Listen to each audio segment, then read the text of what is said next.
All right, let's dive in.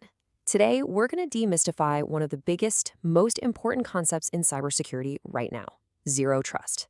Now, I know you've probably heard the term thrown around, but trust me, it's way more than just a buzzword. It's a huge and honestly a necessary shift in how we think about protecting, well, everything. Just picture this for a second. It's 2 in the morning, all your dashboards are showing green lights, your VPN looks healthy, but your security alerts are going absolutely crazy. You're seeing what they call impossible logins, somebody trying to access your network from 2 different continents at the same time. Yeah, that's the classic sign that an attacker isn't just knocking at the door, they're already inside. And that's the exact nightmare scenario that shows us why the old way of doing security just doesn't cut it anymore. So, why are those old models failing so spectacularly? Well, the simple answer is that the whole idea of a secure perimeter, a clear line between inside and outside, it's collapsing. In a world with cloud apps, remote work, and people logging in from everywhere, that line, it's just gone. For decades, security was all about this castle and moat idea. You build a really strong wall, a deep moat, and you assume anyone who gets inside is a good guy.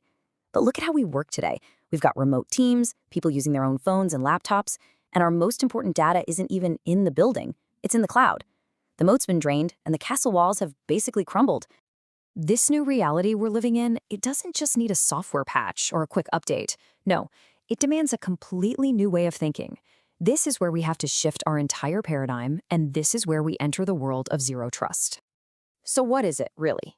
At its heart, zero trust is a security model built on one simple idea. You can't automatically trust anything or anyone, not even if they're already inside your network. Every single request to access a file, an app, anything, you have to treat it as a potential threat and you have to verify it. Every single time. Look, if you remember just one thing from all of this, let it be this mantra right here. Never trust, always verify. It's so simple, but it drives the entire strategy. It flips that old, outdated model of trust but verify completely on its head. This whole philosophy really stands on 3 crucial pillars. First up, verify explicitly. Think of it like airport security for everything you do. Before we let you on the plane, we check your ID, your location, the health of your device, and a bunch of other signals. Second, use least privileged access. This is like giving someone a key card that only opens the one door they need to get into and only for the exact hour they need it. No more, no less. And third, and this one is so important, assume breach. You have to operate as if the bad guys are already inside your network. That forces you to build internal walls to contain the damage when something goes wrong. Okay, so that's the what and the why. Pretty straightforward, right? Now let's get into the fun part, the how. Let's take a look at the blueprint for how this actually works. So this diagram here from NIST, this is basically the brain of the whole operation. Let's break it down. Imagine a user wants to open a door to a secure room. The lock on the door, that's the policy enforcement point. It doesn't actually make the decision. Instead, it calls up the security office, which is the policy engine.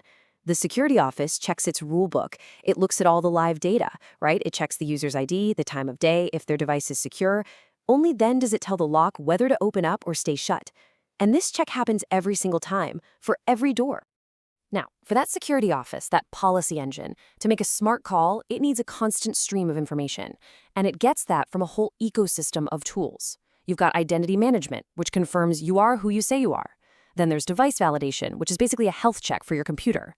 At the same time, microsegmentation is busy building digital walls inside the network to stop threats from spreading. And watching over all of it, you have continuous monitoring, which are like the security cameras, always looking for anything suspicious. All of these things feed into that crucial verify step. Now, this all sounds fantastic in theory, doesn't it? But actually putting it into practice in the real world, well, that comes with its own set of challenges. This is definitely not as simple as flipping a switch. The short answer is no, it's not straightforward, because making this shift is a journey, not a weekend project, and you can bet there are a few obstacles on that path. A lot of organizations, they run into the exact same roadblocks. You've got old, legacy systems that were just never built for this kind of security. You often get cultural pushback from people who are used to having easy access to everything. And trying to get a dozen different security tools from a dozen different vendors to talk to each other, that can be a real nightmare. And hey, if you mess up a policy configuration, you could accidentally shut down a critical part of the business. But listen, it is not impossible. You just have to be smart and take it one step at a time. First, you don't try to boil the ocean. You define your protect surface, figure out what your most critical crown jewel assets are. Then, you build your new fence. You lock down identity with really strong authentication. Once you know who's who, then you can start to microsegment the network, building those internal walls. With the walls up, you deploy your enforcement points, those smart locks on the doors. And finally, you automate and monitor the whole thing to keep it running and catch threats as they happen. So, after all that work, what's the big payoff? Why go through all this trouble? Well, the answer is pretty simple. You're building a much more secure and resilient future for your organization.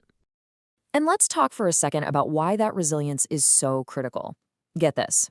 When an organization gets hit with ransomware, a staggering 43% of them fail to get most of their data back. That's the reality we're facing, and the cost of doing nothing is just enormous. And this is exactly why it all matters. Zero trust massively shrinks your attack surface. When a breach does happen, and remember, we assume it will, it contains it, so an attacker can't just wander around your whole network. This makes you way more resilient, so you can recover so much faster. And as a really nice bonus, it makes things like compliance audits for GDPR and HIPAA a whole lot easier. So I'll leave you with this one last question to think about. I want you to take a hard, honest look at your own security. Is it still built to protect a castle that doesn't even exist anymore? Or is it actually built for the borderless, cloud-first world we all live and work in today? Because honestly, the answer to that question could make all the difference.